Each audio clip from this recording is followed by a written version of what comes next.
Every once in a while, Merrick Garland breaks his silence to remind me why I hate him so much. He called a press conference yesterday afternoon, and no, it was not about the massive amounts of treason committed by Donald Trump and his allies. It wasn't about the thousands of stolen, top secret, and highly sensitive documents that Donald lied about having and refused to turn over to the Justice Department. It wasn't about Donald's role in inciting an insurrection against our government. Nope.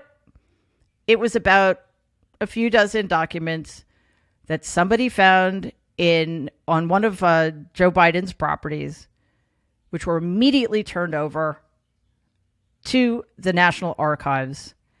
And as far as we can tell, that shouldn't have happened, of course. But as far as we can tell, there was no criminal intent, and there was actually no knowledge that these documents were there. As President Obama said, if these are records from the time Joe Biden was vice president, then they couldn't really have been that important. But Merrick Garland, in all his wisdom, decided that a special counsel needed to be appointed immediately. I'm not entirely sure, but I think it took almost 2 years for him to do the same for the egregious and obvious crimes that Donald Trump committed. But this is what happens when Democrats continue to appoint or nominate what they consider consensus candidates to appeal to a moderate wing of the Republican Party that does not exist. Thanks, Merrick Garland.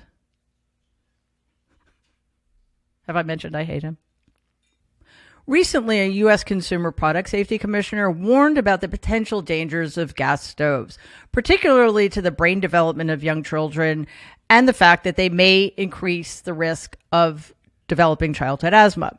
Now, if you don't give a shit about children's brain development or whether or not they get asthma, then yes, as Ronnie Jackson suggests, we will have to pry the gas stoves out of your cold, dead hands. But here's the thing. Nobody is trying to do that. It is just another way for the Republicans to get people angry and to get people to think that Democrats are coming for yet another one of their freedoms to destroy the environment and hurt other human beings.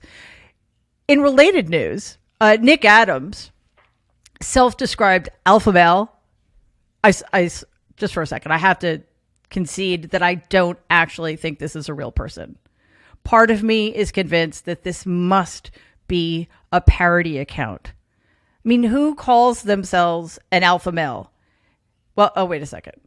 Yeah, sometimes people do things like describe themselves in ways that nobody who actually had those characteristics ever would, like self-described smart person, Donald Trump. But Nick, who claims to be Donald Trump's favorite author, is on the warpath against the Mars company, which makes M&Ms because, and I don't know if this is true or not, but because M&Ms have packaged female M&Ms, and Nick only wants them to package male M&Ms. So he literally tweeted, "Not one M&M will pass my lips until Mars issues a formal apology and releases an all-male package of M&Ms to demonstrate their commitment to gender equality." So what this alpha male is saying is that he only wants males in his mouth? I don't know, Nick. You might want to rethink that one. Sorry. Had to stop.